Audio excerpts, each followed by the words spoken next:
บอกเธอว่าไม่ต้องกังวลฉันแค่อยากจะอยู่คนเดียวบางทีโทรศัพท์เธอไม่ต้องโทรแค่ต้องการชีวิตที่มันพอดีบอกเธอว่าไม่ต้องกังวลฉันแค่อยากจะอยู่คนเดียวบางทีโทรศัพท์เธอไม่ต้องโทรแค่ต้องการชีวิตที่มันพอดีเธอก็ไปไม่ลาตลอดแล้วเธอก็หายมันกลายเป็นหมอกเพราะเธอมีใครนอกจากฉันเธอไม่ได้บอกถ้าเธอจะไปไม่ต้องบายไม่ต้องมาปลอบเธออยู่กับฉันแล้วมันลำบากใจเธอไม่ต้องฝืนเธอไม่ต้องทนเดี๋ยวฉันจะออกไปเธอคุยกับใครเธอยิ้มอะไรตอนที่ฉันหลับฝันแล้วบอกว่าเป็นแค่เพื่อนแต่ฉันชมพูเธอหลอกกันเธอคิดว่าฉันไม่เคยรู้ฉันรู้ที่กับเขาเป็นชู้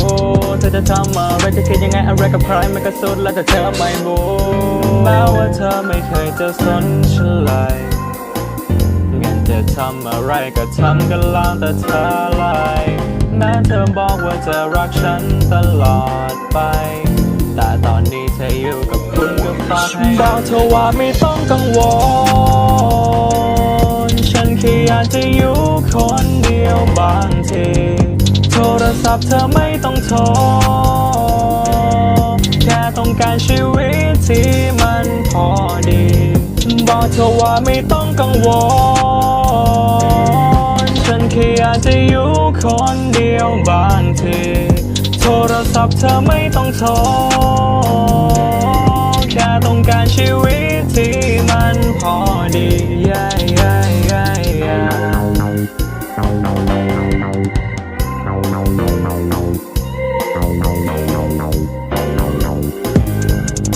แล้วเธอก็ไปไม่ลาตลอดแล้วเธอก็หายไม่กลายเป็นหมอกแล้วเธอก็ไปไม่ลาตลอดแล้วเธอก็หายมันกลายเป็นหมอกเธออยู่กับฉันแล้วมันลำบากใจเธอไม่ต้องฝืนเธอไม่ต้องทนเดี๋ยวฉันจะออกไปเธอถามว่าฉันจะอยู่ได้ไหมถ้าเราไม่มีกันงั้นฉันขอถามเธออีกสักครั้งทำไมเธอหลอกฉัน